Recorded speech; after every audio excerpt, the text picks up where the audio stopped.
Welcome back to the second half. All right, so we're mid-conversation, and we've just finished listening to Angelique Cowles' communication. So you've obviously been to Regina 4. Can you shed any more light on what your mother was discussing? This Last Scion? The Last Scion part is a bit new to me.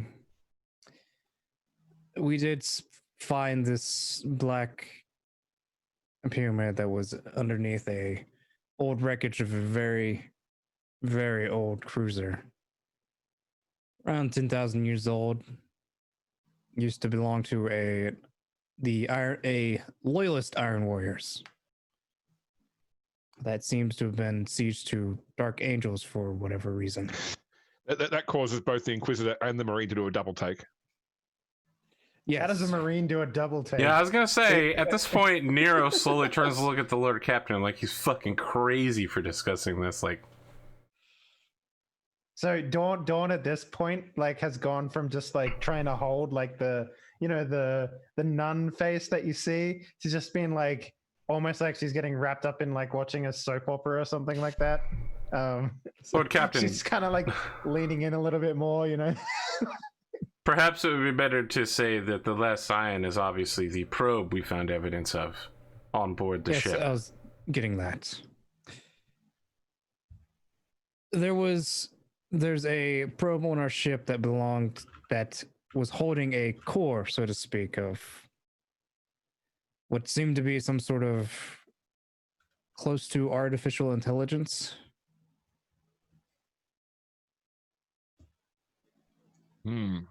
Well, then this abominable intelligence, you think maybe the Last Scion of which your mother spoke?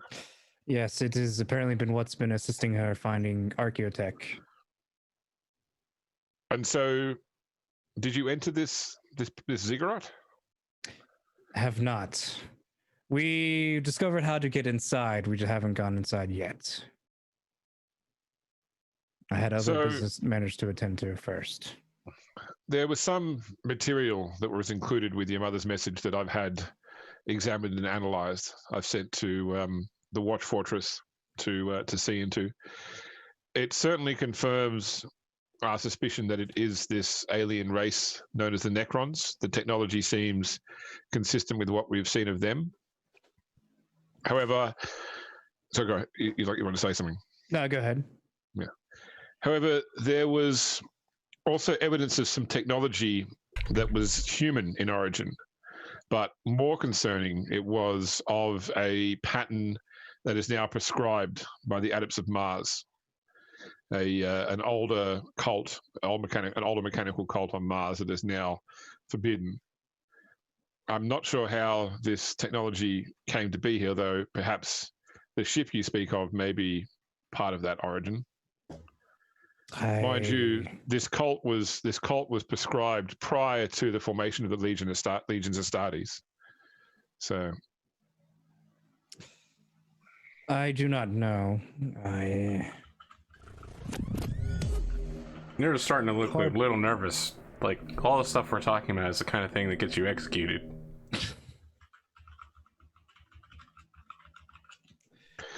We should speak more about the relationship that we enjoyed with your dynasty up until recently. I had attempted to see whether you were when we first met, and when it seemed that you weren't, I thought it best not to involve you, but it seems that you are becoming involved nonetheless. There is a region of space within the Maw we call Zone 10. Within Zone 10, there is a construct of alien design, an immense gate that connects the Maw with a region of space known as the Jericho Reach in the Ultima Segmentum. It is in the Jericho Reach that the Death Watch that I'm assigned with operate. However, reaching the Jericho Reach from the other side is difficult. It is an area of the Ultima Segmentum which is well locked off by warp storms, and so the best way to transport additional personnel, material, weapons, etc., into the Jericho Reaches via the warp gate in Zone 10. Your mother discovered the region, potentially now, Lichten's mentioned, sounds like through the probe that she found. And rather than simply destroy your ship and wipe out your line, we decided that there was a mutually beneficial agreement where we would occasionally call on your mother and her ship to assist in transporting material to the Watch Fortress within the Reach. I guess at this point in time, we are faced with a similar conundrum, and once again, the benefits seem to outweigh the costs. So we're not in desperate need right now of direct assistance, but there may be times that I would call upon you in your ship to aid in such carriage, and of course, we'll compensate you as well for the costs obviously incurred in this. But you must keep this information at the highest level of your crew. Of course. I look around and it's just like I do not see major drawback in this sort of exchange. I would like to have more access to a higher quality troops and equipment if need be, such as guardsmen, if possible. He sort of looks a bit stunned. It's like, I command Space Marines, and you ask for guardsmen. Space Marines are better than guardsmen. Well, Space Marines might not always be available. If there is someone who could make Deathwatch Space Marines available, an Inquisitor of the Ordo Xenos would be the person to talk to. But a rogue trader, Nero.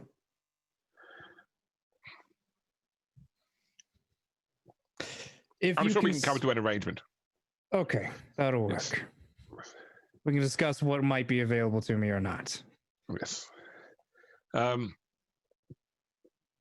Now, your mother also mentioned in her communication something that she probably, I wish she hadn't, but since it's out there, she mentioned the Omega Vault. This is a resource that the Ordo Xenos within the Jericho Reach has access to. I cannot describe it more than that without just going too far down a path of no return. But it does allow us access to additional information. I've had acolytes examine what is in the Omega Vault that may pertain to the material that was brought back by your mother, or at least sent to me in this shipment. What they have found is that the technology from Mars that was prescribed, it is believed was done so because it interacted in the past with some form of powerful alien creature. I'm not sure. The text would indicate that what we're dealing with here would be, in the classical terms, a god of an alien race. Whether this was just, a particularly powerful creature of their race, whatever the case may be, is unknown. But in any case, the text would indicate that somehow this alien god had influenced this cult on Mars and had ingrained itself into their technology, which is why it was prescribed. The particular type of god in question, I understand, has been opposed in the past by both these Necrons and by the Eldar. And my spies tell me that the Eldar have taken a particular interest in your escapades in this expanse. Mine specifically. Yes. Have you encountered any of this race? I have not, though. There was a rogue trader from Footfall that got attacked by Eldar. I wonder if he knows any more of this. I wonder if he or she knows any more of this. Are they someone you could reach out to and discuss their nature of their conflict with? It was Lord Captain Jonko Scourge of the Hammer of Truth, and he disappeared without any further contact. I can attempt to get in contact with him if you wish. Ultimately, you probably would have better luck than I would. I do not know what sort of blood he has towards other rogue traders. He's on my list of person who definitely messes with other rogue traders. Ah. I don't know the man myself, so I can't offer commentary. Fair enough. His last name is Scourge. Of the Boston Scourges? No. New Hampshire Scourges, actually. So if you wish for me to get in contact with them to see exactly what the sort of scenario with the Eldar were going on, I can. But as far as interacting with them at all, I have not yet. I've only interacted with maybe what I believe could be your Necrons. Procuring STC files. Yes, I've heard of some of what's been going on with the Adeptus Mechanicus. We're watching that particular case closely. They believe they can exploit this. We will give them enough rope to do so. Yes, I'll be also trying to exploit more. Yeah, Nero just turns to look at the Lord Captain as if he just heard something incredibly bone-chilling. Dawn is sitting there with her eyes just like bulging out of her skull at this point, and she's just like, Heresy everywhere. so much, Yeah. Never saw so much heresy in one room before.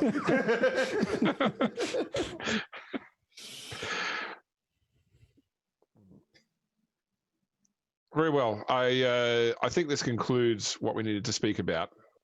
Did you have any questions for me? No, I do not. I'm guessing I should suspect. Aren't we taking you calls here and somewhere?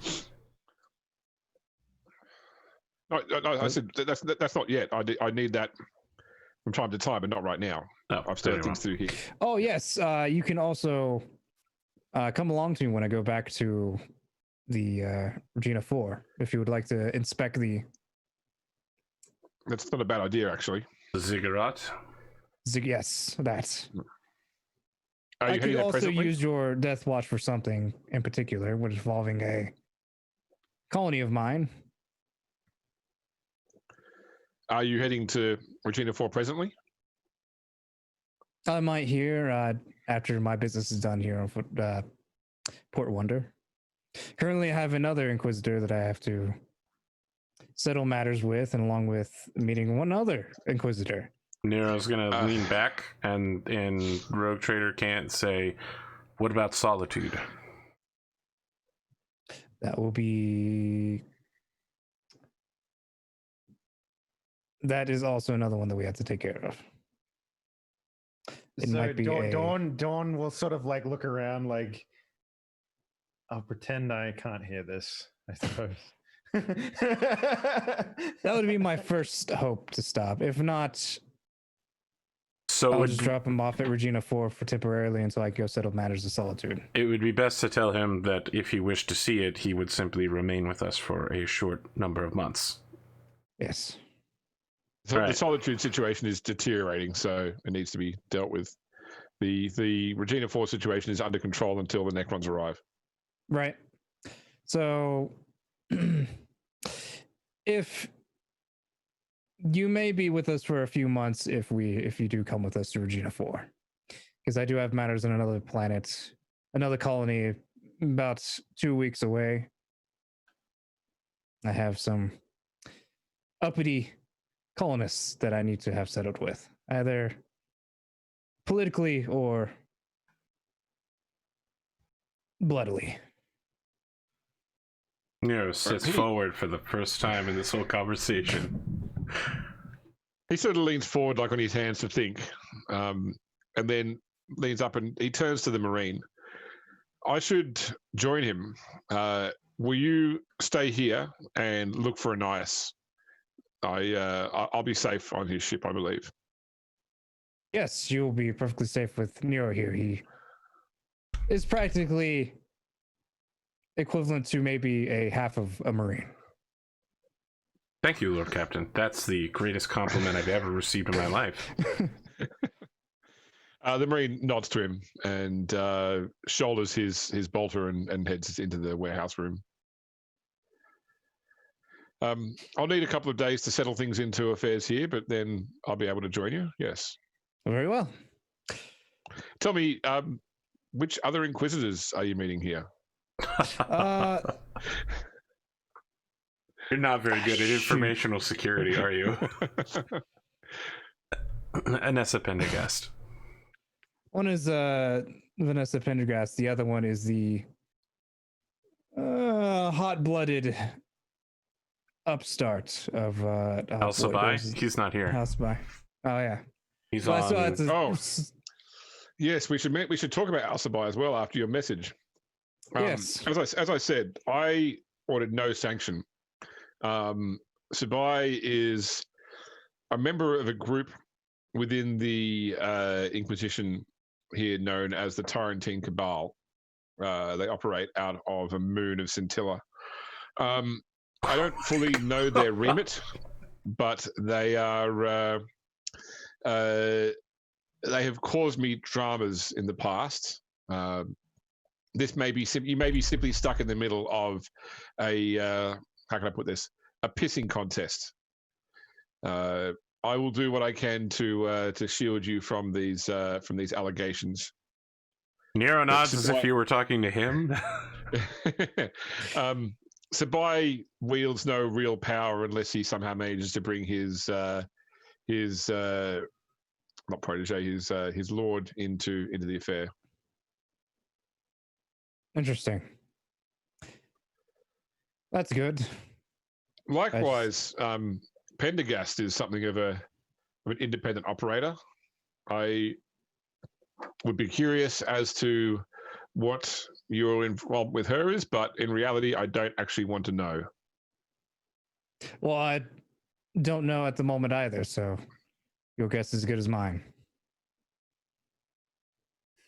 Well, my advice to you, Lord Captain, is if you're visiting 2 Inquisitors in one day, there's probably some things about your life you should look at re-examining. I've been trying to do that at the moment. Yeah, Nero's Honestly, just nodding while looking at him, staring him right in the eyes like, yep. Honestly, I'd rather have confrontation from no Inquisitors, but I am where I am now, and I have to deal with it, unfortunately. So Dawn will speak up at this point and say, like, this is why I've been ordered to the Hand of Calixis, Inquisitor, to help rectify any day-to-day issues the Lord Captain might have with our orders. Oh, it seems you enjoy a challenge, sister. Well, not sure how I should take meeting that. has been very eye-opening, I will say that. It seems I have a lot of work ahead of me. I'm going to forget this part of the conversation, and I will be on my way. Good day to you, sir. Nero's Thank going to you for remain your seated candor. for a moment and say, Inquisitor, if I might have an additional moment of your time. Of course. He's going to So wait for I'll everybody follow- else to I'll leave. follow. Yeah, I'll follow the Lord Captain out. In the course of my duties, I've found from time to time that I encountered disturbing things, as you might expect, of Xenos origin. Is there some text upon which I might meditate to calm myself?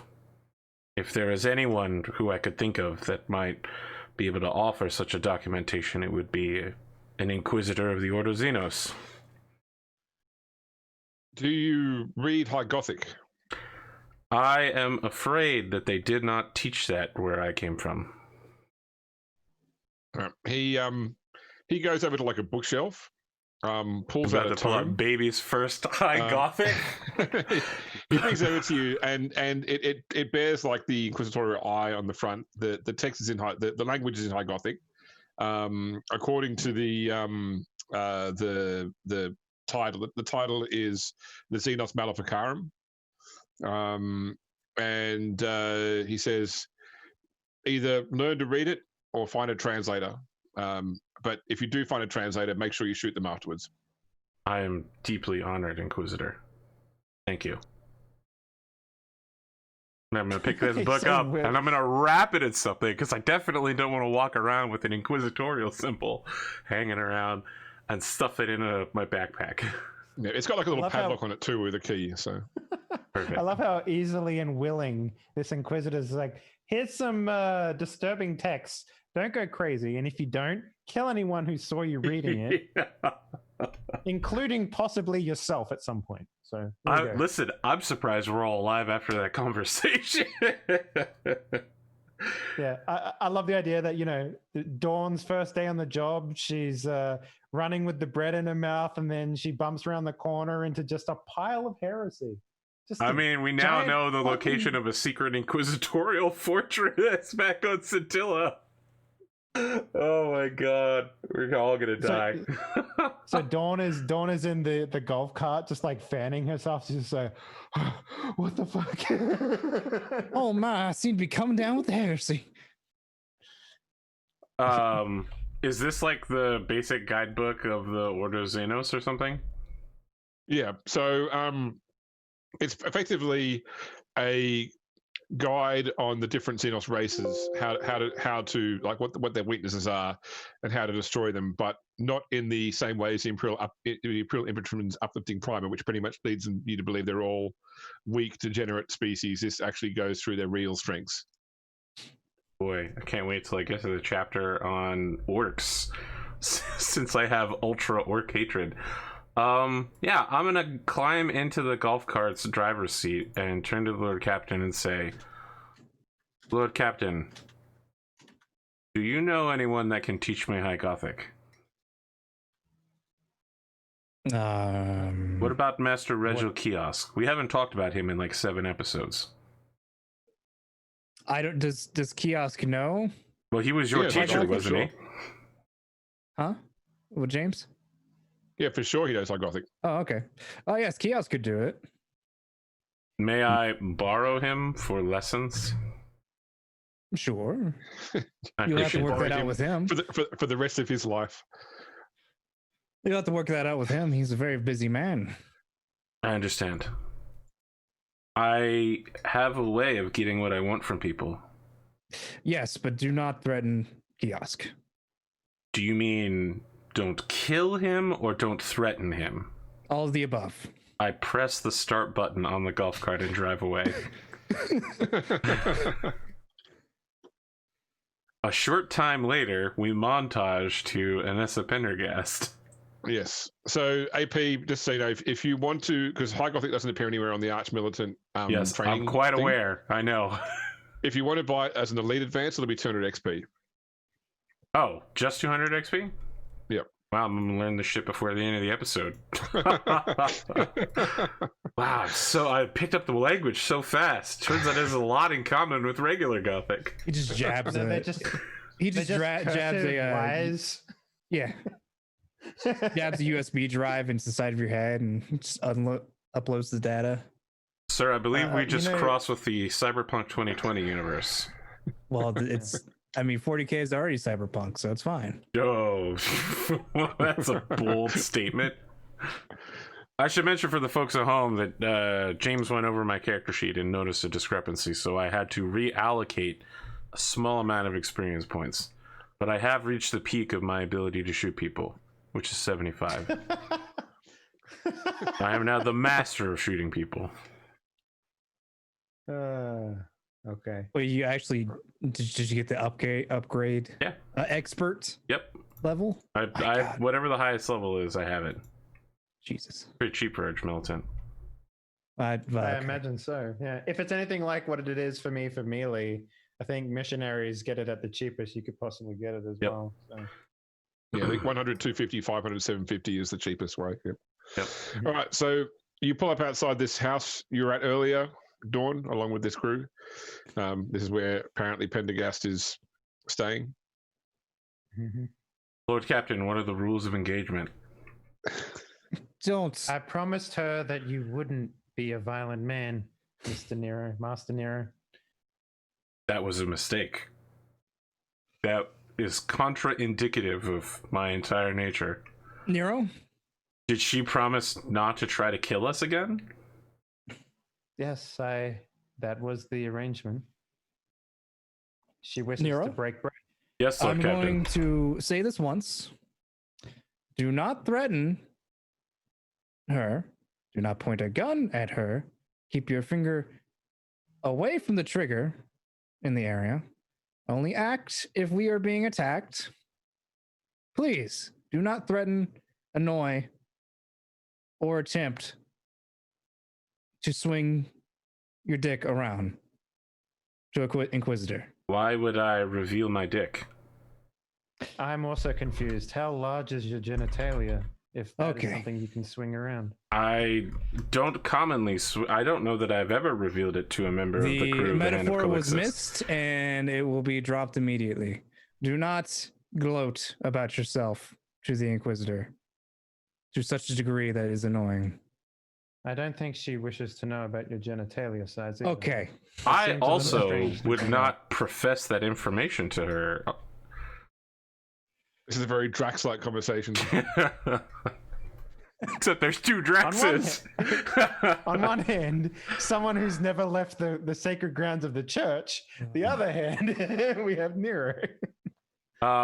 So for once, Nero is not going to be port armsing his gun and is instead going to be carrying it like a suitcase. It's got a handle like a GameCube. Yeah, Yeah. exactly. Oh god. Okay. It's like with any other LMG, they have a little handle that you use to shove the barrel off so you can replace it. I imagine. Yep, it definitely has a handle, 100%. Nero's gonna Nero up to the door, and then he's gonna stop right before the door and kind of try to de-escalate his normal level of aggressive threateningness. And then he's gonna gently knock on the door with his left hand. Okay. A moment later, the door opens, and you haven't actually met Pendergast yet, have you? You guys haven't seen her. We have correct. not. We've only heard description of her. Based upon the description, just purely based upon the lace choker, you would say this is who you're dealing with now. So she opens the door, and there's like a moment of awkward silence before she says, "Please come in." Nero will give a gentlemanly bow and gesture for the Lord Captain to go in front of him. Give me a -10 awareness roll, just Arthur, please. Great, Oh, okay. awesome. That is it. That's a 5. Oh, you just need to roll 5. You're fine. Did I pass? No, but I got pretty close You're pretty close, yeah. comparatively. Okay, so she appears to be unarmed. Excellent. All right. The rest of the acolytes appear to have cleared out, by the way. At least you don't see them in the main room when you come in, Dawn. It's just her in an empty sort of receiving hall. Mm-hmm. And she welcomes everybody and closes the door behind her. She actually probably locks the door as well. Like you hear her like actually turn a latch once you're all in. Not that unlocking it would require anything more than just turn the latch back. So I'll Shooting a bolter introduce through it. I'll introduce everyone in the room to each other. Oh, one moment, she says, as before she start. She walks over to like a small device that looks kind of like an Amazon Echo, and turns it on, and there's like this sort of dull sort of warble sound, which then sort of eventually like it sounds still there, but it's so low pitched that eventually it just fades out of your you stop noticing it even though it's still there. Please proceed. Very well. This is. Hang on, I'm still trying to learn everyone's. Okay, this is Lord Captain Cal and Nero Augustus Bullet of the Hand of Calixis. In turn, this is Inquisitor. I'm sorry, I'm still trying to learn everyone's name here. what's the Inquisitor Pendergrass? Inquisitor Pendergrass. Please, Anessa will be fine. Very well. She'll look embarrassed around the room, and she won't know where to sit or where to stand, or so she'll just stand where she is, which is, I guess, sort of near the doorway a little bit. Right. Not sure where to go. Yeah. I think we should deal with the Crutox in the room here. Obviously, you'd be aware that I organised a test for you when you were last on Port Wanda. And I wanted to be clear that I got the result that I wanted, which was that you all survived. I didn't want to kill you, but if it did kill you, then that would have also answered some questions for me. The fact you're alive means that you are able to deal with the problems that you and I will eventually be facing. Is there anything else that I can say to address that matter before we move on to the real meat of why we're here? Nero is going to turn towards the Lord Captain and then look at just Anessa and say, Anessa, what a pleasure to have survived your test. And fantastically arranged. A comfortable level of challenge. Well, I'm glad that's behind us then. Dawn puts her hand on her chest and breathes a sigh of relief, and then wanders over to an empty chair and sits down. It's just like, I think Pierre gives a look of pride in Nero as he does a little golf clap sort of thing. Yes, it was quite interesting. I did hardly any work. Someone's getting a double helping of breakfast tomorrow. Extra space pig for this man. Let me move on then. I need to ask each of you: are any of you aware what a Black Crusade is? Probably. I'd take probably Forbidden Law Heresy rolls at +10, or Forbidden Law War at +0. How do I do the roll? Do I click the number? So click on where it says roll, and then put in the type in 10 as the bonus, not plus, just 10. I have Forbidden Lore Archaeotech. Yeah. No, I don't have what you require. I should be ashamed. So, did you want to roll Forbidden Law War, Arthur? I don't have Forbidden Lore War. I have Forbidden Lore. Sorry. Common Law War. I have Common Law War. Yeah, I'll do that. Yes. I'll throw down. Yep. I just have Common Law Rogue Trader or Common Law Imperium. I got it. Okay, so you know that a Black Crusade is basically what Agents of Chaos call their attempts to raid, the material world with a view towards reaching Terra and killing the Emperor and destroying the Imperium, basically. Nero's. I don't think he's going to volunteer that he knows this information.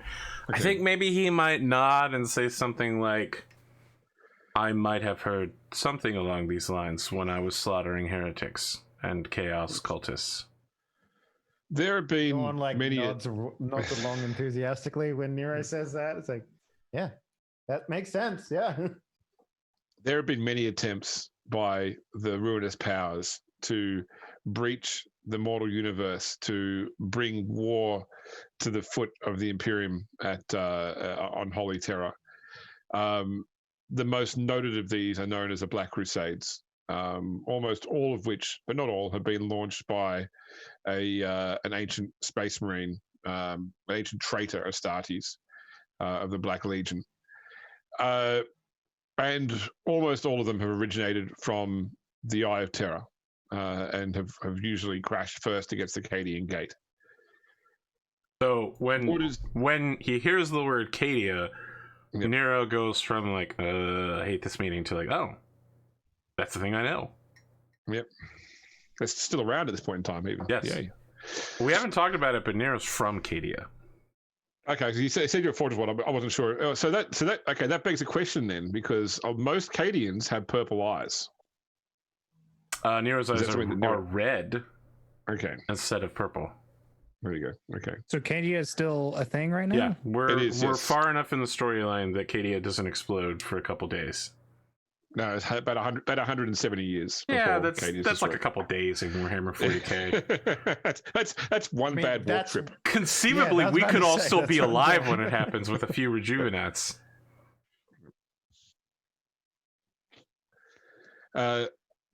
So, what is not known to most people outside of the Inquisition and our closest allies is that a warp rift exists within the Maw, a place called Waystation 13. There is an element there where, just as with the Eye of Terror, the warp impinges upon the material realm. There is an opening within Waystation 13 where the material realm spills into the warp, and there are multiple forces of chaos that exist just beyond that opening. There is a threat that the next Black Crusade could come from the Maw rather than from the Eye of Terror. Although the opening isn't substantial enough to allow a large force to enter the material all at once, like you can with the Eye of Terror, it would still be much less defended than the Cadian Gate. This is one of the reasons why Port Wanda has such a heavy Imperial Navy presence, is just in case someone decides to mount an attack from the Station 13. There are also, among your kind, rogue traders that have made dark pacts that have aided those that have come from the this vortex within the warp into the material world.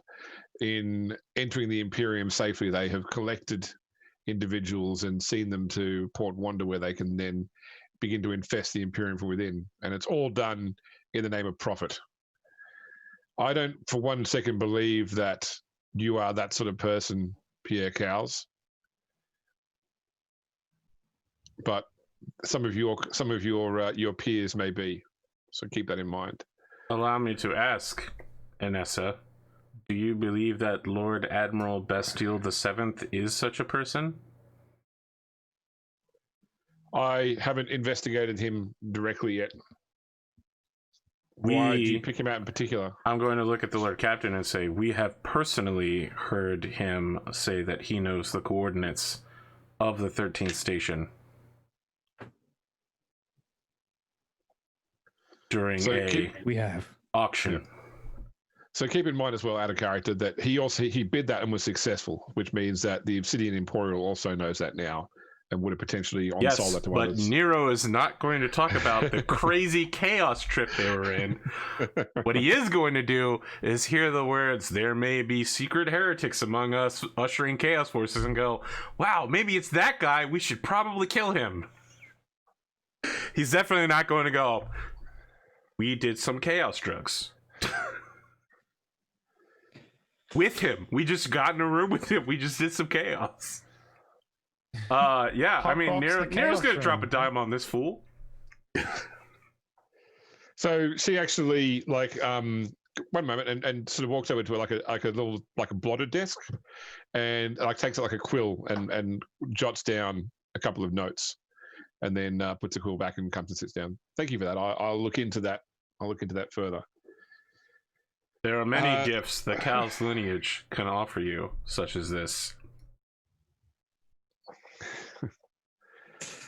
Now, getting back to the point, so there is some belief among my order that there is a risk of a major attack coming through the Maw. To that respect, my predecessor, the Lord Inquisitor, that taught me and allowed me to assume this mantle. He was investigating this threat for some time. 5 years ago, he lost his life in service in the Inquisition, but only after discovering that there is an entity within the warp there, a demon that calls itself the Marionette, that is gathering followers for an attack. My lord's notes indicated that the Marionette possessed a unique ability to feed on the potential of others, to consume their destiny or their fate, if you believe in such things, and empower itself. There have been multiple attempts by the forces of chaos in the last 10,000 years to directly attack the God Emperor. Those that have been the biggest threat have been those that have specifically targeted what he is, as a god. Some got dangerously close to being successful. My lord feared what it would mean for such a creature as the Marionette, which consumes the fate of another, to come within radius of a being as divine as the God Emperor, even in his current state.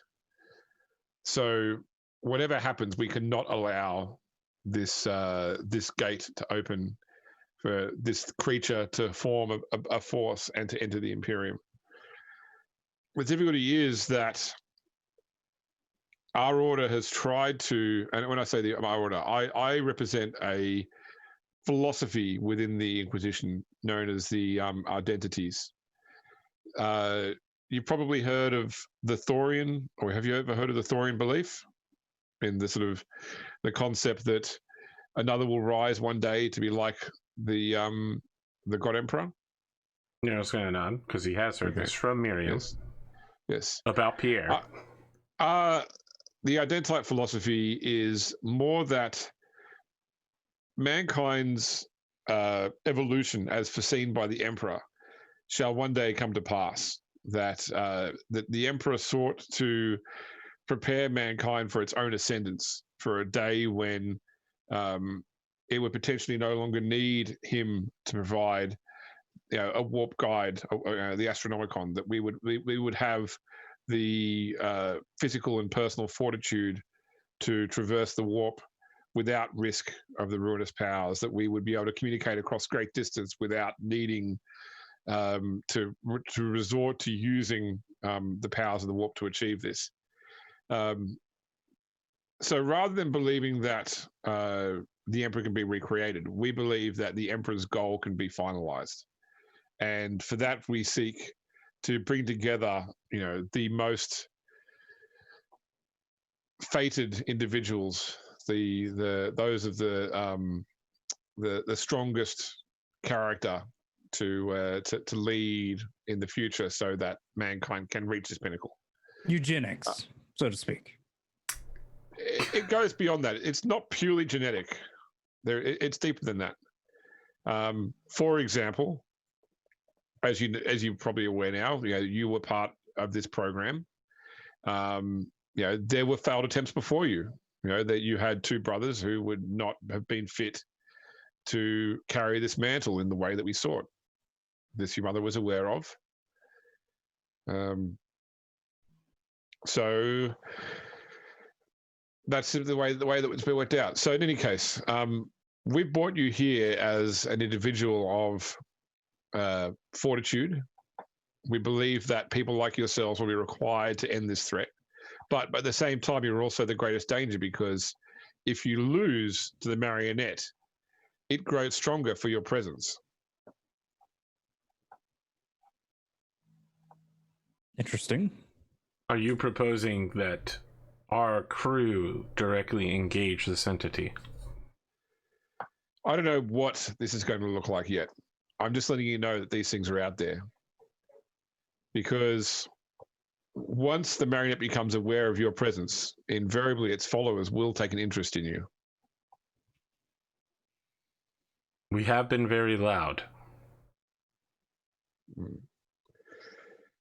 The Marionette is a... I think when Nero says that, Pierre just heavily sighs a bit. The marionette is a creature of the Lord of Change, and so its goals are duplicitous and hard to understand and read. Don't expect rabid, blood-crying followers of dark gods to assault you in the middle of the night. Expect the unseen blade. Oh boy, Nero wants to say something about ambushing people, but he's been literally ordered not to do this.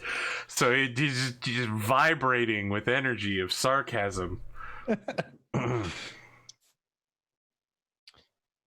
But eventually the noise goes away from the vibration because, you know, we get used to it after a while. Is there anything you require from us, Anessa? At this point, no. Simply that we need to have a more open communication. The things that have transpired since I first encountered you lead me to believe that we're on a path now. Have you foreseen any other future visions of us that perhaps we should be aware of? I'm not a psyker, so I don't have visions. I was led to believe that you had been privy to some pre-knowledge about us previously. Oh, so in terms of, yeah, well, so I have worked with other prognosticators to determine where things stand. Something about, and I think this is something you're across, but there's something about your current objectives or your current form of investigation seems to defy scrying. Well, that's unfortunate. Yeah. You hate to see that happen. Dave, could you give me a +10 Forbidden Law Inquisition roll? Certainly.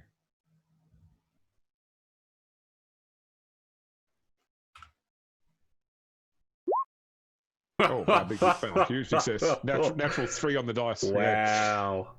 Critical. So within the Inquisition, there's 3 primary orders. Okay, the Ordo Hereticus, which looks after things like cults and heresy, the Ordo Xenos, which looks after aliens, and the Ordo Malleus, which looks after demons. You know that Pendergast is a member of the Ordo Hereticus, but what she's talking about sounds very much more the wheelhouse of the Ordo Malleus.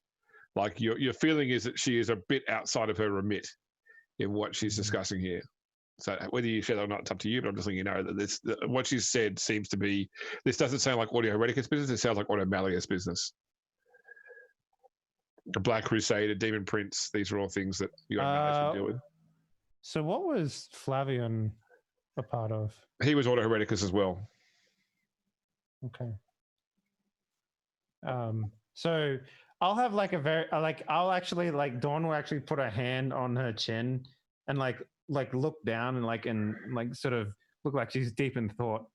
And when there's a pause in the conversation, she will pipe up and say, Inquisitor, I have a question for you, if you don't mind me asking.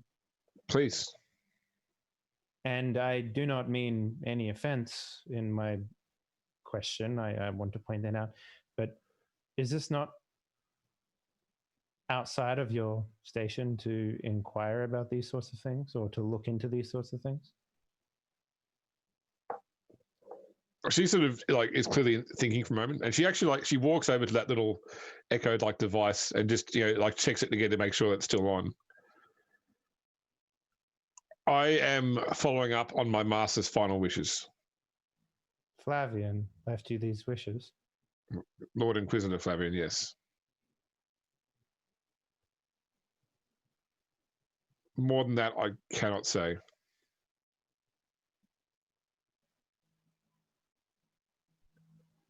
So she'll lean back and put her hands on her lap and just sort of look over at Pierre and sort of give a very sort of confused, significant PC glance at him. We're good at those.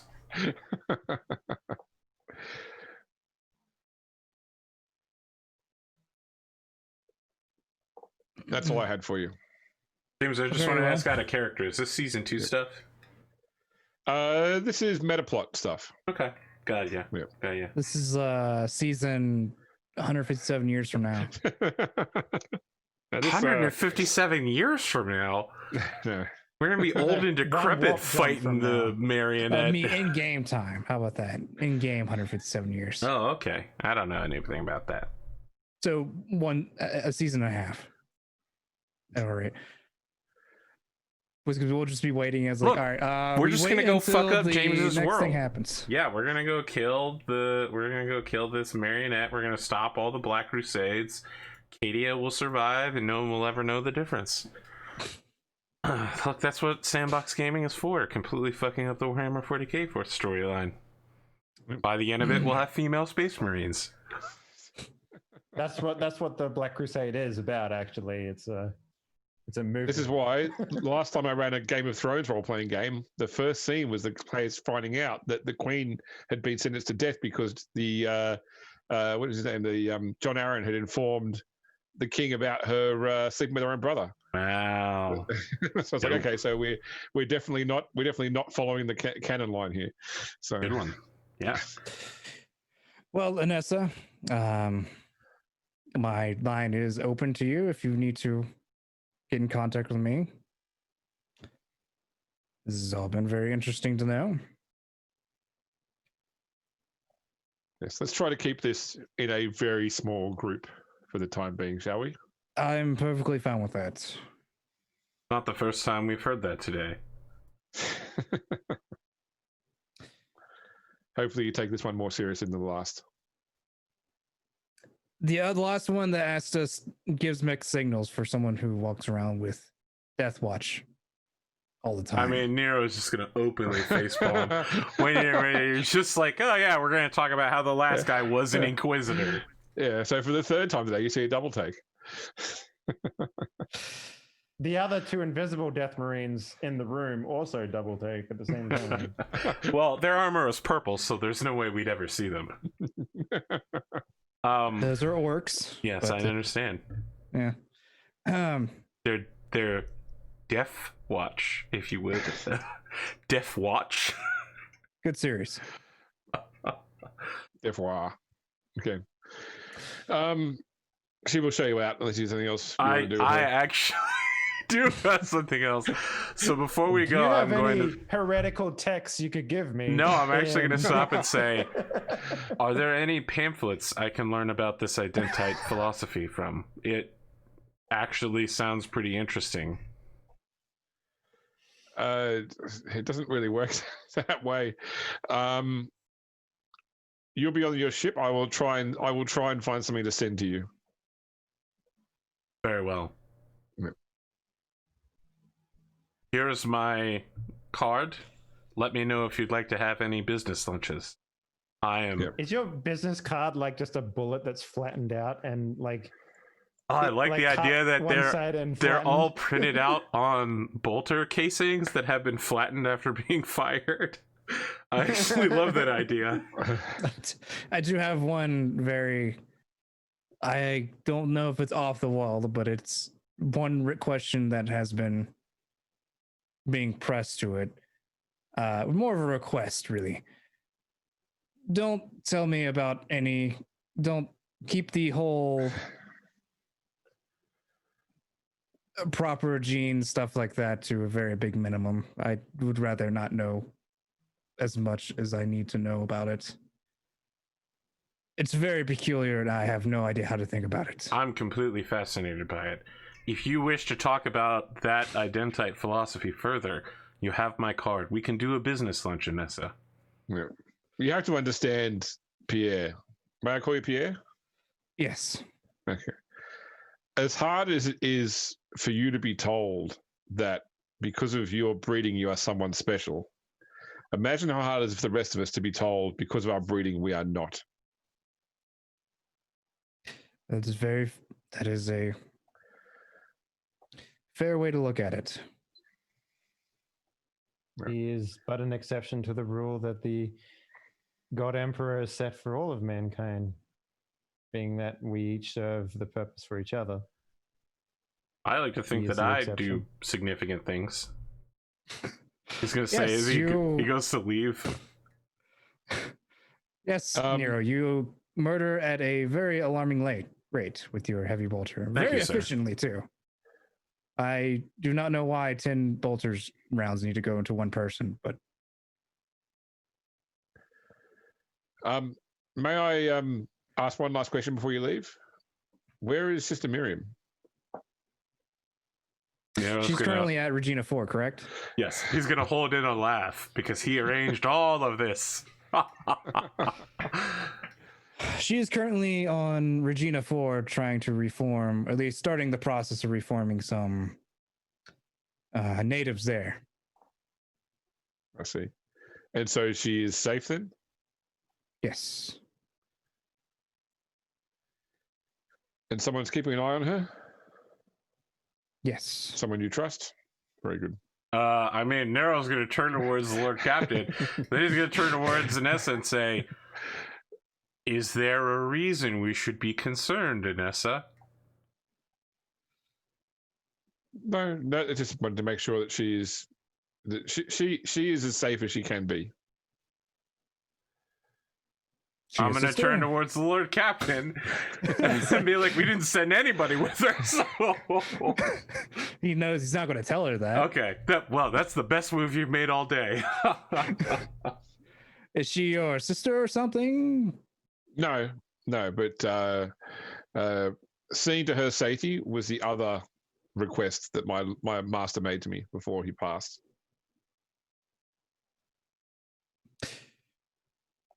Did she have a very close relationship to your previous master? I don't know, to be honest. Fair enough. Nero, I suspect now neither does she. So.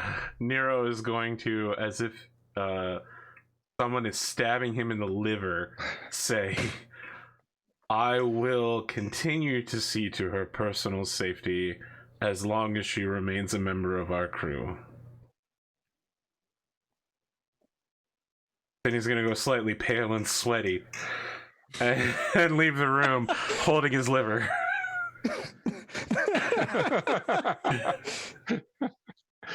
All right, so you all leave. So you're back in the car outside. Sister Dawn, thank you for joining us on such an auspicious day. I had not expected to be a part of your entourage at such close meetings like this, but This kind of stuff happens to us all the time. Yes, the immediate breaking of the glass that is coming into your service, Lord Cowles, has been very sudden, I would say. I feel like I've had an entire history book crammed down my throat. Just wait until we start talking to the Xenos.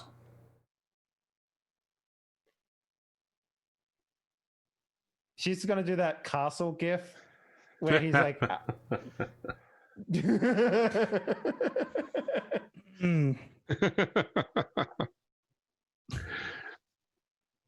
Nero kicks it into 13 miles an hour. So, anything else you want to do on Port Wonder? I will point out, if you want to do acquisitions, Port Wonder is definitely the best place to be doing it. Am I able to do an acquisition? So you're Like, how does entitled that to work? one acquisition per PC per game. Oh, cool. Yeah, I've got a list. Yep. The first one would be the Enforcer like Carapace. Yep. At best quality, that would be a +0. Yeah. At best quality? Yeah. Interesting. Best quality gives it a +1 armor. +1 armor and half weight. Yeah, it's good stuff. Do you want to roll that for him, Pondo? Oh, I can. Since you're the shoppy one. I can indeed. Give me That a sounds like a task that I'm good at. Also, is it possible to get a med kit? Because they're like very common, right? So, I'll just if they are I'll just see, because you might find that they don't even require a test. yeah, that's what I was Oh, thinking. I'll fate point that. Okay. Because that's bad. Okay. So +9, plus Okay, so- 43. It's plus 6 because it's 2 per degree of success. Yes. I mean, the profit factor. Yeah, so your profit factor is currently 43, so plus 6 would be 49% chance. Okay.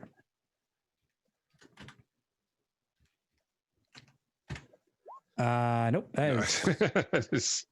Wow, you insult the guy, you get kicked out of his shop in the process. I kill him. Oh, he actually had like a best, but I saw like a little loose strand in the canvas, the cloth. Oh, you just kept pulling on it? In the end. I don't think that's how Enforcer like carapace works. Why is it made of cloth? I was gonna say, have I'm pretty no sure it's idea. made out of ceramite. I mean, like the parts in between the carapace that hold it together. Lord Captain, is there anything else you'd like to get? As you know, we require troops, and I have a whole list of things: alcohol, guns, gloves. So yeah, by the way, getting a med kit is over 100% chance. So you can just, without using oxygen test, you can just get a med kit. That's fine. Cool. Where is your list, Nero? That's the other question. Good question. The one thing I would like to try to get is the special task force that I was wanting to get, which I think was at a -10 profit factor. Was that right? Oh, Just yes. for this- Yes, from the office of the Master of Ordnance. Here we go. Okay, so that that'd is be- plus 8. So it brings you up to 51. Minus 10 is 41. Nope. Nope. Okay, batting 1,000 a day. That's fine. So we've still got one acquisition test left. Oh, okay. Lord Captain, you know what would make shooting even easier for me would be a motion predictor. Yes, because you need. What So is another thing that you want? Henley? Well, there's the I think the burning blade would be good. I can try to get a burning blade. So I think it's just at a I got it here on the list. roll. It's a plus 0 Yeah. Yes. for a common quality, that is. Unless you want to go for high Oh, quality. there we go. That's a good roll. Wow. Yeah. Now Yeah, do so at that best on would the be acquisition roll. Okay, so you're at plus 12. So for a common quality would be 55. What is the best quality though? Would be minus 20, so 35. You want me to go for the best quality? Yeah, sure. Oh, I got it. Hey. Wow. Excellent. Okay, so on something like Port Wanda, that will take 1 week. Oh, well, okay. I was getting ready to roll a D5 or a D10. All right, it's just like 1 week. Okay. I am thinking about starting a. I have to keep forgetting the word for it. Lesser endeavor. The lesser endeavor for the last colony that needs it. It might be a little late. We could probably do that at the beginning of next week. Yeah, we can do that. It's fine. What is the last colony? It's about prospect report. Okay, The one that so the needs the communications, which has the is Hoarfrost on that's the industrial colony in Frostburn. yeah, they got a Mechanicus Questors. Is that right? Questors Mechanicus? Which is this Mechanicus station? Mechanicum station. Okay, Yeah. So they're not like, because their stats were high enough that even with the missing infrastructure, they're still being productive. They can just be more productive if they get their communication infrastructure built.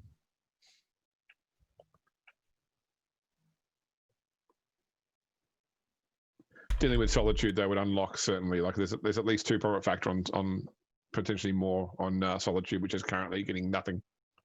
right. And plus, it would open them up to actually grow and improve. And stop being heretical. Yeah. So I think that'd be it, because I don't think we want to start a lesser endeavor at the moment. We could. Well, Lord Captain, we have a week of downtime at the very least before Shrain joins us.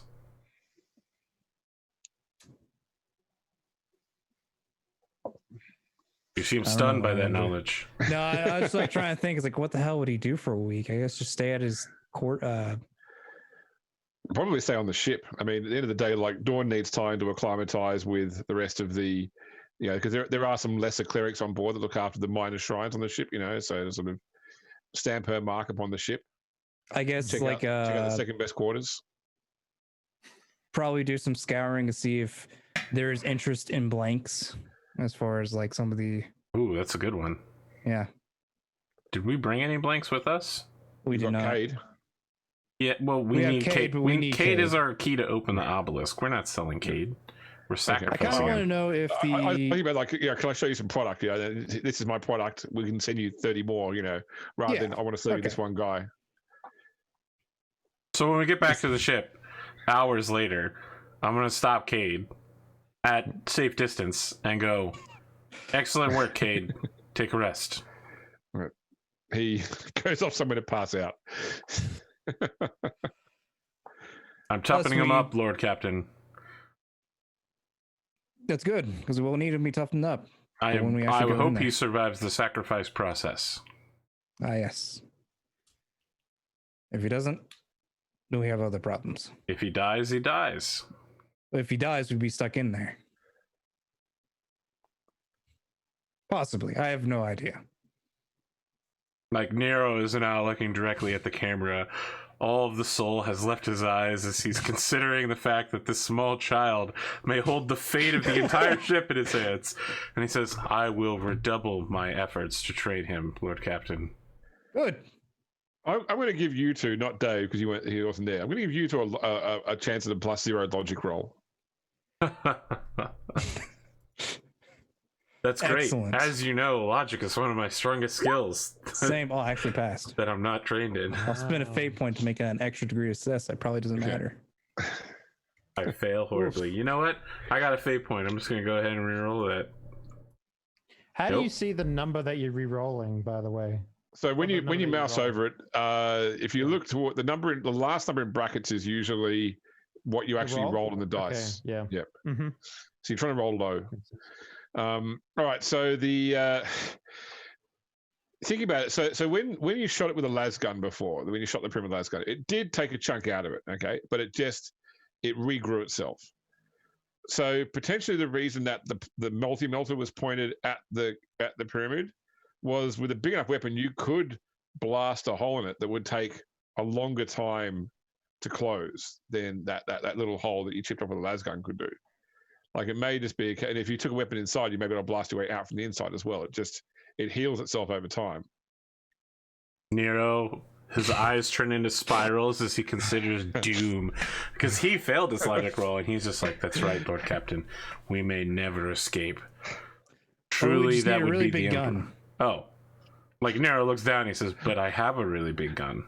Then we might be in good hands, so long as you don't die. You know what would be even better is a Space Marine heavy bolter. I'm not sure how you could use a Space Marine heavy bolter. With great difficulty. Maybe a Space Marine.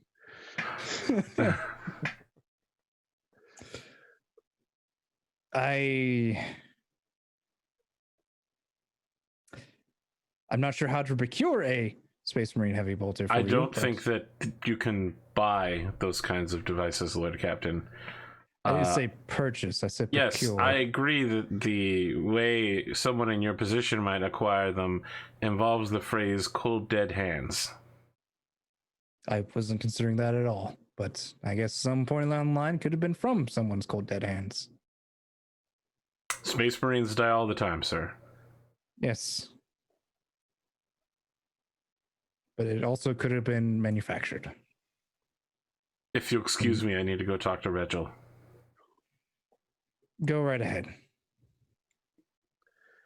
All right. Do we need to cover that bit off with Regil? Do we need to cover that bit off? I wasn't sure what you want to speak about. Is it something you wanted to Teaching High Gothic. Okay, no worries. That's fine then. So you spent a lot of time learning how to conjugate verbs. All right. So when you finally board the Hand of Calixis Dawn, I mean, the ship itself is in quite good order. It's a relatively small ship to what you're used to, because you've been on any ships you've been on in the past have usually been pilgrim vessels, which are usually gigantic ships designed to convey hundreds of thousands of passengers. So this ship feels positively claustrophobic by comparison. But it's well maintained, and the crew seems to be, a stout moral character. So certainly the first time you hold a sermon on board, you do get a whole bunch of people show up because they want to sort of see what the new confessor is like. And then shortly thereafter, you start to get all sorts of like requests made to your Vox of people wanting to spend time with you. So give me a +20 inquiry roll, Dave. Inquiry. Okay. Yep. Okay. Oh, question. Did we get anything from bringing the 1/10 from Regina 4? So I was going to try to so Dave, that's a fail. If you want to, you can spend a fate point to re-roll. It's up to you. You got 5 and the session's nearly over. Yeah, I'll do that.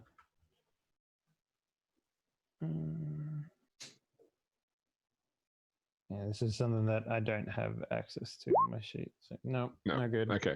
All right. So you're not sure why, but like a lot of the crew, like it's more than you would expect. People want to sort of like come to you and basically give confession as such, like, and actually seek your benediction.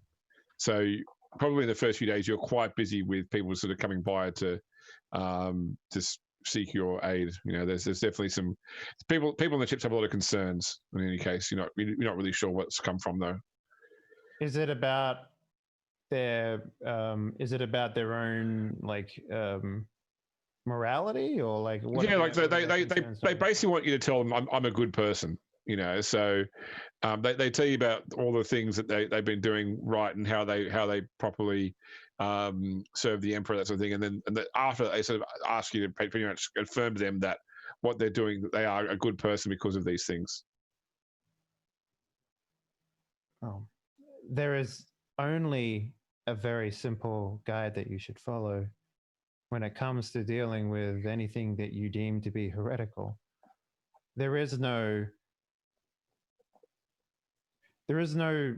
guidance I can give you that will stop you from walking down this path. However, as a member of the Imperium, you should be aware that there is always a line in front of you, and crossing that line is something that you, in a lot of sense, cannot come back from.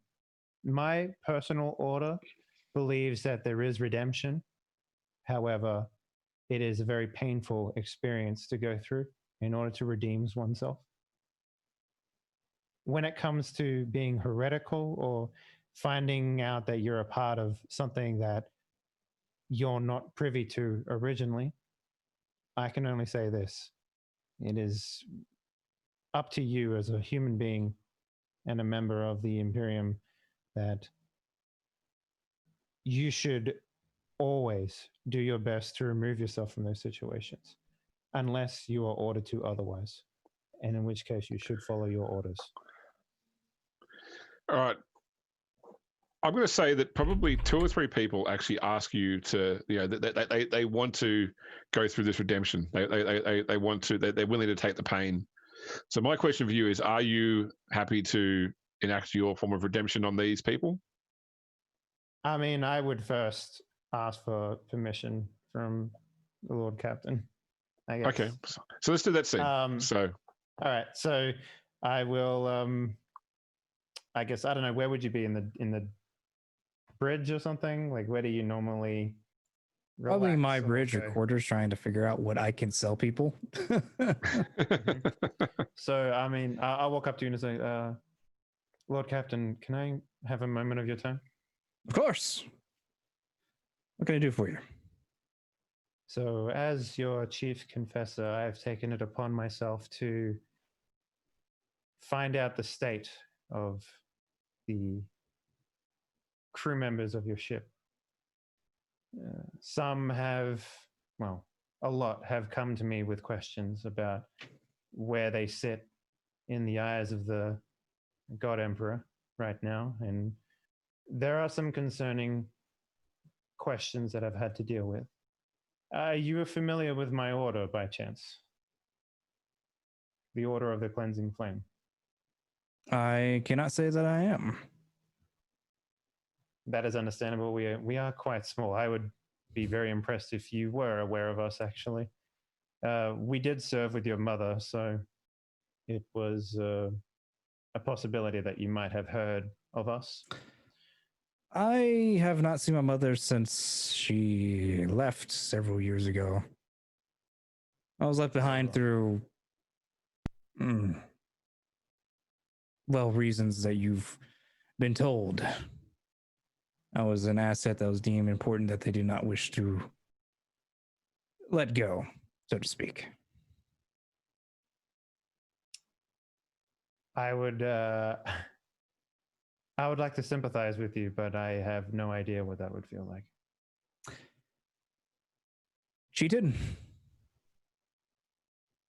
I have lived in the Abbey all of my life, so we don't really deal with those sorts of vices. Fair enough. Okay, so if you'll allow me, my order has a particular method of dealing with heresy. We believe that there is a line in the sand, a permanent line, one that doesn't move or fluctuate with the needs and whims of the people who live in the Imperium. Once you've crossed that line, that is it. You are deemed heretical. As you're probably aware, this is the general rule. Some people like to believe that line moves with them, but it is, in fact, a permanent line in the sand. However, we believe that through a particular ceremony that heresy can be purged from an individual. This ceremony is quite, how should I say, scarring to the individual, and some of your crew have mentioned that they wish to undergo this ceremony, and I am asking for your permission. I don't see why not. If they wish to undergo it and they know what it takes to have it accomplished, then that's of their own need. All right. I will. So the ceremony is as follows. We coat the subject in hang on 1 second. I will get the exact name of it. We will coat the subject in an oil of an extract of a plant called the ghost fire. And once they are significantly coated, then they will be lit alight. And the screams and the torturous shouts that come from their mouths is actually the heresy leaving their body. If they survive the ritual, then they are deemed to be cleaned in the eyes of the God Emperor. And all heresy will be permanently expunged from their soul and from their body. However, as you probably have expected, heresy, once that line in the sand has been crossed, it is very difficult to come back. And most, if not all cases that undergo this ceremony are not deemed worthy enough to return to that other side. Is Nero present for this conversation or not? Okay, cool. Very well. Just give me a total number of the people that you request, and how many is it? It was three people requested it. Okay. So far there's just 3 individuals, but I believe anyone who is tempered enough in their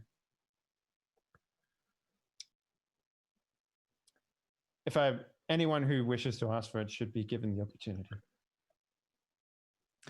Very well. Just let me know by before we leave how many people have come to be cleansed before we leave port. my next sermon, I will make an announcement that we will be doing a ceremony. It will be visible for anyone who wishes to attend. There is no point hiding what we do. In fact, it helps to give people a sense of ease if they can see the process. Likely there will be more individuals who wish to join for the ceremony, but let's say just before we leave, we will do it while we're here in the docks. Is that Okay. That'll work. Right. So I say your ship is quite well maintained. I have been on a lot, and this one is very nice. You've done Thank well, you. Captain. So the day that you're leaving, Nero, you're walking through the corridor in the ship somewhere, when suddenly like an alarm klaxon goes off from nearby. Yeah. And you sort of hear like, you suddenly hear like raised voices and shouting. I'm assuming that you attend this. I do, this but I'm situation? also shouting for a status report. Okay, no worries. So what you can glean that the indicator seems to be there is that someone has tripped like the fire alarm on the ship. Like it's pulled like a fire alarm handle. Mm-hmm. And you race into like the main shrine of the ship, and standing on the dais there is Sister Dawn in her regalia, and then there's another woman there who you recognize. So this woman, for the audience sake, so she's tall and she's quite well built from an upper body strength point of view. So imagine like an Olympic pole vaulter, that sort of physique. So sort of like tall, willowy, but like all upper body muscle strength. Sort of pale, void-born skin. Wearing sort of like just like a tank top and deck pants, basically. You recognize her as Celestina Inger, who she is the Infernus Master on the ship. And so she's basically like arguing with Sister Dawn.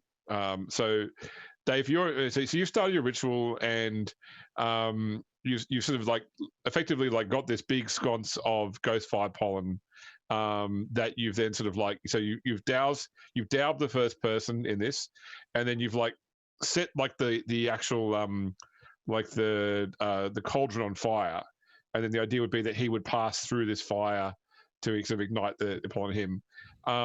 And at the point you sort of nut this thing up, like somebody's come rushing in, this woman's come rushing in and like pulled an alarm on the side and started yelling at you about, I can't believe you started the fire on a void ship. Do you know how dangerous this sort of thing is? This consumes the oxygen, it can spread. She's just yelling at you about the dangers. I mean, don't get me wrong. There are candles all over a ship, and you've not been on a ship long enough to really. And pilgrim ships, people buddy start like campfires on the decks. So this is the first time you've heard of anybody like getting stressed about this. But yeah, this woman is basically just like yelling at you over how could you possibly think about starting a large uncontained fire on a void ship. I'm gonna call the bridge and tell them to belay the alarm. Okay. So as I approach the situation to figure out who's gonna get shot. She looks Celestine looks to you, Nero, and she's like, Master of Ordnance, you'll back me up, won't you? We can't have a fire like this on the ship. Look at this. Look at the size of this fire. This man is covered in oil. He's about to set fire to this. She's about to set fire to this man.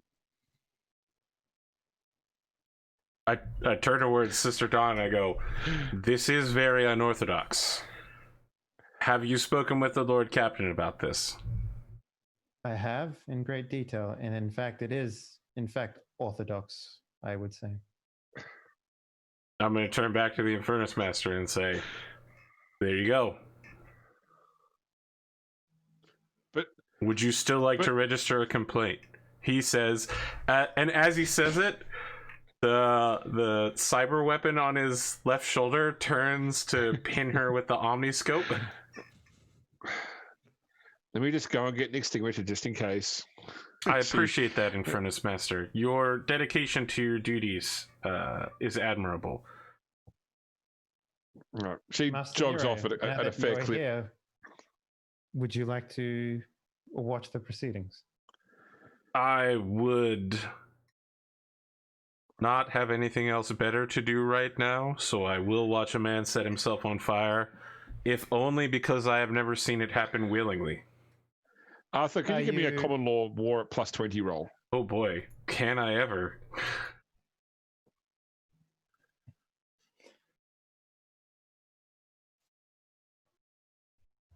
I will fate point that. Is this to see whether he has seen people set themselves alight? No, it's not something like that. There you go, 4 degrees of success. Okay. So you recognize the odor coming off this burning cauldron as well as ghost fire pollen. Ghost fire pollen is a powerful combat drug that is given to members of the Astra-Militarum before to lead to like fearlessness and and it's sort of intense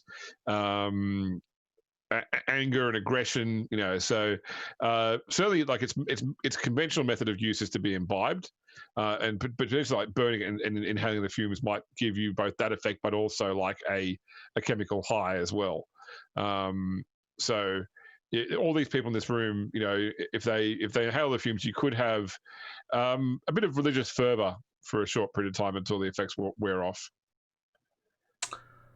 I don't think Nero's going to say anything, but he's going to move to the back of the room, preferably near an easy to access exit, and observe Sister Dawn's technique. Okay, no worries. So okay. Begin preaching before anyone walks through the flames. What are the names of the people who are going through? Like, I mean, I guess you don't need to generate them for me, but It's Larry, Curly, and Mo. Yeah. But specifically, I'll do a sermon, hyping everyone up, and I will say that Benedict, Hadriel, and Jesse. All right, so Benedict, Hadriel, and Jesse. I'll talk about how the heresy that has built up within the souls and the body of these brave individuals they have deemed themselves too much. They willingly step towards the cleansing flame in order to remove the impurities that has been forced upon them through life in general. If our brothers and sisters do not live through this, know that they go on to greater. Wait, what is afterlife in this? Just like serve the emperor in the afterlife. The afterlife is probably a good term to use. Heaven can sometimes be used as well, but it's yeah. They will take their place alongside the God Emperor and serve him eternally in the afterlife. Versus, step forward. I guess. What was it, Jesse? Please. Yep. Okay. So you begin your ritual. Let's see. Let's just see what we can. How can we do this? Let's just try and put it into a role or something. Maybe. Why don't we go like for some sort of like maybe bravery thing or something like that, or maybe like something. Well, the crew's bravery sucks, only 30%. It's more about what you're doing. So that's okay. In terms of their bravery to like sustain, I'm going to give you a charm roll at +20. Okay. Could he also get my +10 because I told him to do it? Sure. Okay. So still -0.6. Are you happy with that, or do you want to use a fate point to reroll? No, I'll use a fate point. I mean. Okay. So it's +30 this time because +30. Right. Yes. Okay. No 3.8. Okay, so all three survive the cleansing flames, and Celestina staying there with like this little fire extinguisher, like just waiting for the go to to say, okay, you can now go over and douse this person if they roll too close to a tapestry to put it out. So the basic rule of thumb there is that we will also have like blankets to cover them with. Yep. Only when they stop screaming. Okay, no worries. Yeah, so they are all able to You're pretty sure in one case, like they only stopped screaming because they couldn't take a breath anymore without damaging their lungs.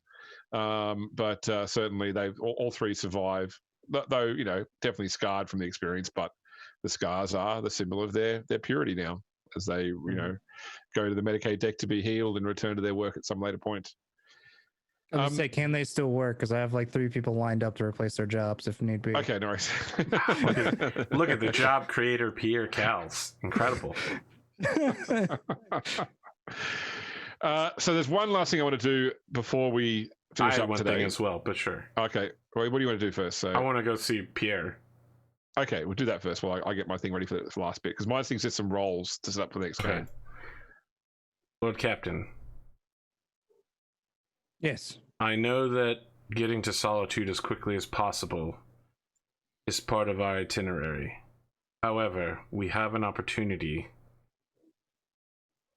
We are quite close to the Hermitage. It would not be a difficult journey to stop there before heading to Solitude.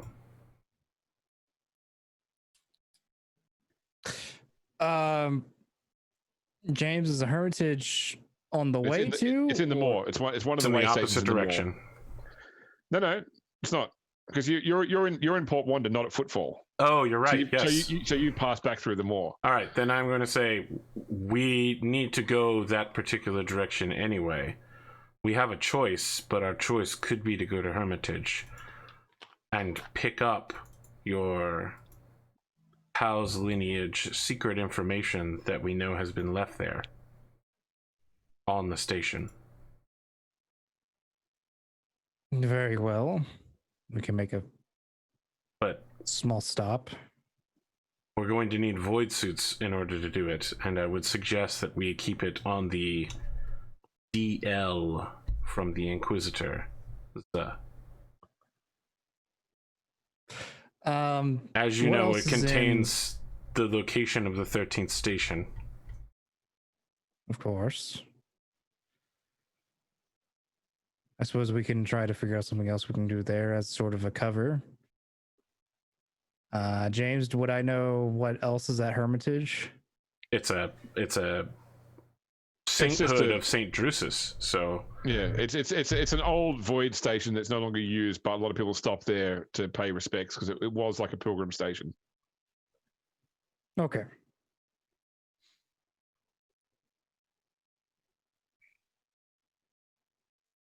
There could be quite a bit of information there that could be useful to you. Very well. We'll make a slight stop, say that we want to let people have a chance to pay their respects. I actually am a huge fan of St. Drusus, actually.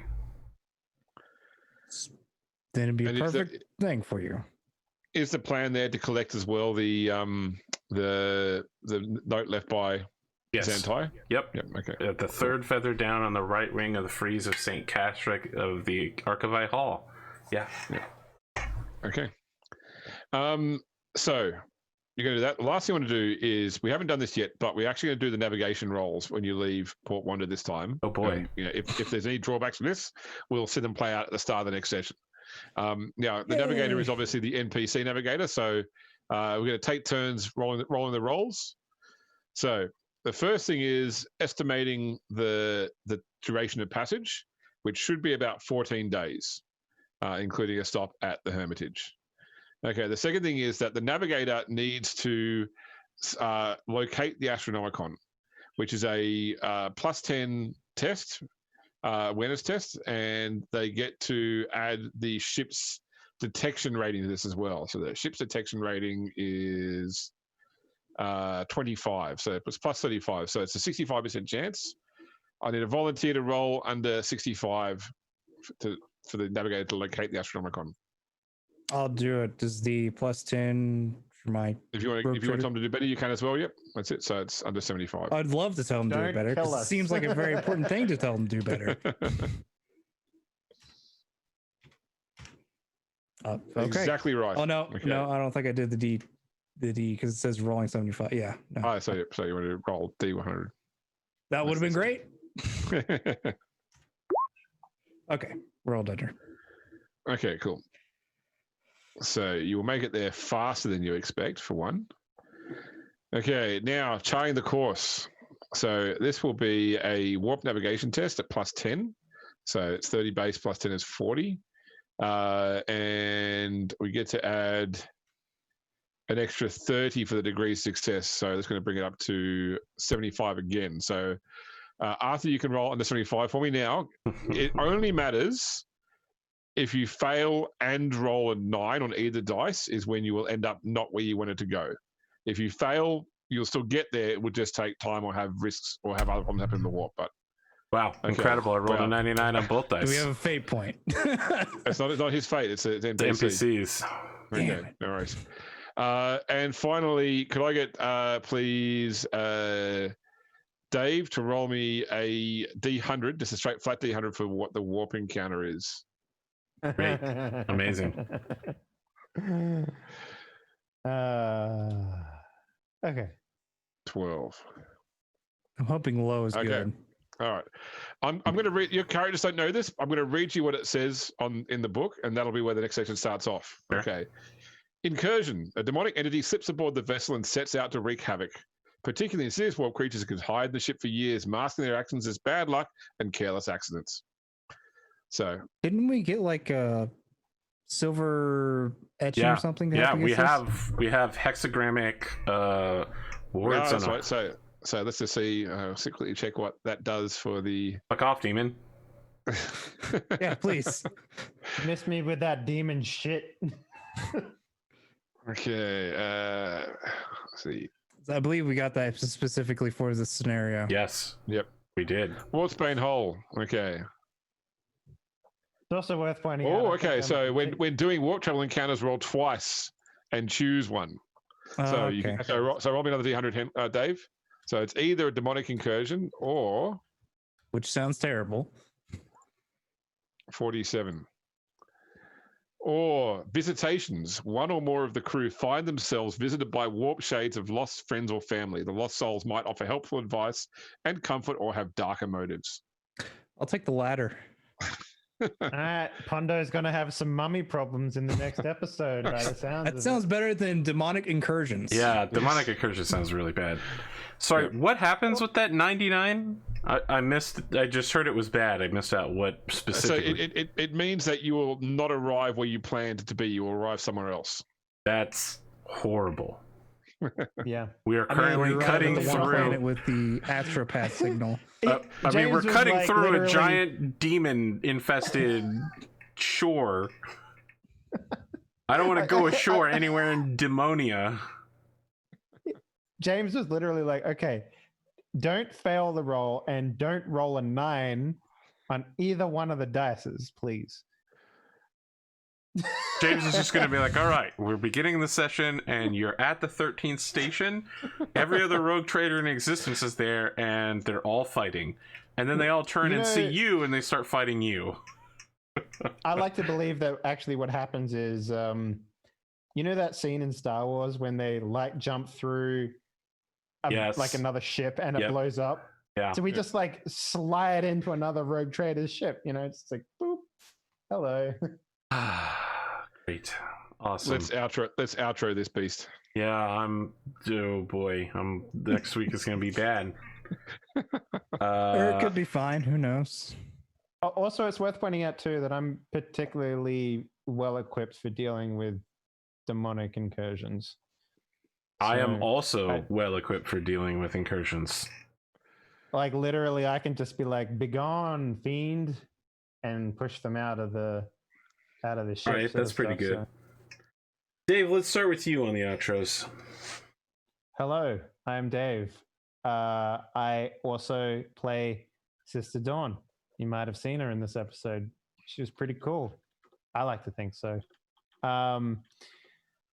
I don't know. I mean, like, it was very sort of like, you know how you open a sci-fi novel for the first time, and then it's like the first 2 chapters are like, so here's what happened with all these city names that have several syllables in them that you can't remember, and it's like, oh joy, yeah. So this was that episode for me. So I got the full shovel of information from 2 different inquisitors. So, you know, good times all around. But yeah, you can go follow my stuff if you're of the adult persuasion and you don't mind looking at boobs and stuff. You can head on over to my Twitter account, Kinky Fridays, where we put up a lot of pornographic material. If you just want to follow me on normal stuff, you can head over to my other Twitter account, which is just Henley, HENL3Y. I also have a bunch of archived role-playing games because I don't do that stuff anymore, but I used to do it a lot over at youtube.com/Henley. And yeah. Isn't it Hensicle? Me. No, it's Henley. Oh, all right. My bad. I thought it was. You got it changed? Well, what happened was originally YouTube was like, hey, you want a sweet custom URL? I'm like, sure. And I put it in and they never told me it worked. So it's literally just youtube.com/Henley and it like just works. So okay. I don't know if they offer that anymore. But you have to hit a certain number of viewers, I think. Subscribers. Yeah. Let's see. Does it work? Does it work still? Yes, it does. Yeah, 100%. Okay, there cool. Yeah, that still works. Got anything else? Yay. No, I'm very excited to play this game. I think it's going to be a lot of fun. Well, you already set several people on fire, so I didn't think I'd get to do that for a very long time. So it's almost like James planned it. So it was a good way to introduce the Infernus Master, which hadn't been seen yet. What is the job of the Infernus Master? Is it just put fires out? And manage damage control teams. Okay, well, that first part they have failed catastrophically at, so... Yeah, James, as long as we're talking about Infernus Masters, let's talk about you. Let's do some outro. Yeah, thanks for watching, guys. I hope you enjoyed it. It's good. I'm very glad that we can keep this going and keep the story going. I also want to make sure that I thank my friend, author, actor, stand-up comedian, artist Lynette for voicing Angelique Cowles. And I will point out that between the four of us, plus her, that did make a quint of voices you got to have today. So I'll give you a quint of voices. Damn. Yep. But you can catch me at yeah, that's it. You can catch me at grimdarkpodcast.com or on Facebook or Twitter, all the usual places. And otherwise, I'll be back next week. And then the following week, I will be subbing into the Battletech stream to help run out the current season. So looking forward to getting my mech on again. Speaking of getting your mech on, Pondo the Mad. Yes, I am Pondo or Pondo the Mad. You can catch me on YouTube or Twitch /Pondo the Mad, or you can catch me here Thursday night where James will be joining us for Battletech. Or you can find me on AP's YouTube channel with Board Games Cult, where we play board games on occasion and they get uploaded eventually. I also have my own show on Sunday nights that is Hunters of Ulvern. It's a 5e Gestalt game ran by me in my own personal world that I've created. Also, at some point, I might get to uploading some stuff and recording whenever I stop getting distracted by plastic little toys. I would call them that, but men figures. Not action figures, the men. Man figures, yes. That's manly men. Don't play with dolls. I play with figures that don't bend or pose or anything. Well, they pose, but they don't bend or anything. Do they have like full size action figures of Warhammer stuff? Like, can you get like a Action Man, like, the 12-inch fucking, just get a Titan, like a Space Marine? Funny you say that. They've literally just released, Bandai licensed and did a Space Marine Intercessor. Yep. That was like nearly $300, or no, $300 Australian. 200, like, at least in US, I think. Yeah, because they're really missing out on the anime figurine battle sister market. they did chibi models last year. So yeah, they did Funko Pops. I would be shocked if there is not a black market on Sisters of Battle waifu pillows. I don't even think there's a black market for it. I'm pretty sure there's a regular market for it. Okay, I would. Unsurprised. We've already discussed that GW would give the license to anybody. Yes. Yeah, they gave it to a pigeon because there's no one else available at the time. Oh my god, there is. Look at this. No, I'm good. I don't need to see it. There's a female tech priest body pillow. I'm That's good. interesting. James, do we get 300 experience points? Correct. Well, guess what? Ooh. After 1 week of training, I now speak High Gothic. I assume it's exactly like regular Gothic, but you elongate the words. So You need how to does sound that? pompous. I don't know how else I'd learn a whole language in 1 week. It's just Harry Potter Latin. So Oh, yes. How do Wingardium you- Leviosa. How do you spend the XP? you just once again choose things off those charts, like your rank 2 charts currently. Okay, so I can Yeah. just next session start with a new skill or whatever. Yep, That's fine. that's all right. That's how it works. You don't Yep. need to like role play training or nothing. No, I mean, if I you want to, roleplay you can. training because I roleplay physical exercise, unlike everybody else. Oh yeah, no, I don't know if I've mentioned it, but Sister Dawn is heckin' ripped, like fucking. Good, you can join the rest of us physically able crew members that running around the ship occasionally. But the thing is, like, she won't actually like do it with like work out with other people. So I'd like. We'll never know. I'm gonna see how that goes. Yeah, She we'll likes see. solo planking.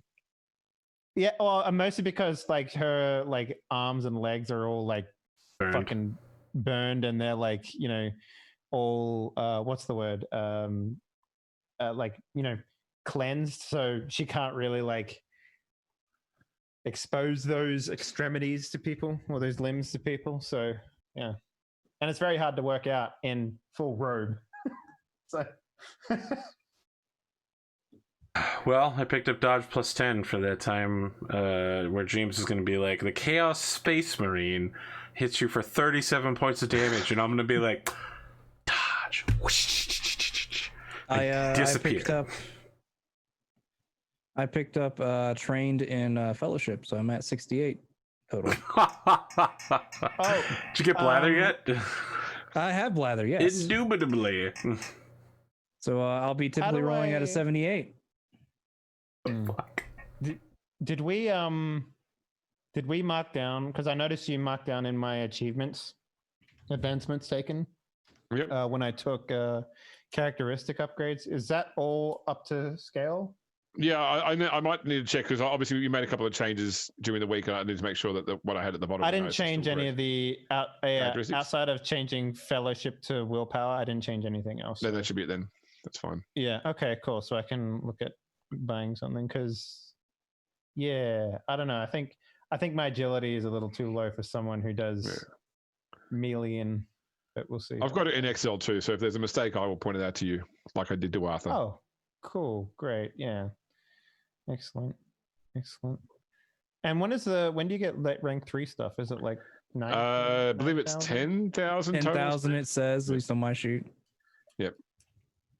Once you spend a total of 10,000. Cute.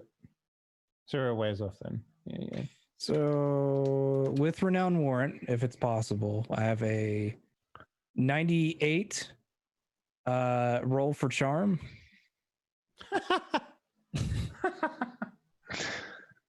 He's like the Nero of talking to people. Pretty much. I've since Nero is here, I've just been like, I don't need to focus on combat. So what is your highest characteristic then? Is it 75 you can get to? Is that like the highest? The Mine's highest you 60 can get to is wherever it started at plus 20, basically, because it's possible with picking specific character creation paths in that origin path to get to about 40 base plus 20 for your starting points plus another 20 more. So about 80 would be the highest you could possibly achieve as a base characteristic level. Yeah. Yeah, because I have to spread pretty thin. I have the weapon skill, then I have strength, then I have toughness, and I have agility. I also need to have willpower and fellowship. So I'm pretty spread thin, unfortunately. But yeah, we'll see how we go. All right. Well, we'll be back next week, friends. Have a good night. Bye bye. Boosh.